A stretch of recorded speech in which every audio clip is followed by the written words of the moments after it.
High, আমি তিথি। আজকের সকালটা শুরু হয়েছিল এই অ্যালামুন্ডা গাছের মনোমুগ্ধ করা ফুলটির দিকে তাকিয়ে। যখন আমি গাছটা কিনে এনেছিলাম না, তখন আমি জানতামই না যে এই গাছটায় কীরকম ফুল হয়। জানো তো, অনেক দিন হাপিত্তেশ করে বসেছিলাম যে কবে একটা ফুল হবে। যাক, সেই আশাটা আজ পূরণ হলো। আর এই যে গাছগুলো দেখছো, অতিরিক্ত তাপের কারণে কাল পর্যন্ত বেহাল অবস্থা ছিল। আজ ভোরে একটু বৃষ্টি হওয়াতে গাছগুলো আবার সতেজতা ফিরে পেয়েছে। আর দেখো, আমি কোনো কাজ করব আর সেই কাজটায় গন্ডগোল হবে না, সেটা তো হতেই পারে না বলো।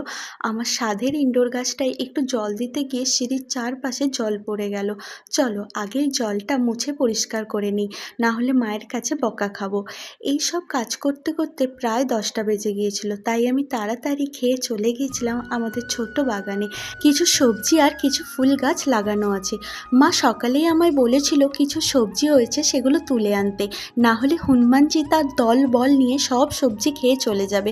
কিন্তু তোমরাই বলো, আমার বাবা সাধ করে কিছু সবজি গাছ লাগিয়েছে, কিছু তো আমাদের জন্য রেখে দিয়ে যেতে পারে, কিন্তু না, হনুমানজি সমস্ত সবজি খেয়ে চলে যাবে। আর দেখো, এখানে কিছু গাঁদা চারা আনা হয়েছে বাগানে লাগানোর জন্য।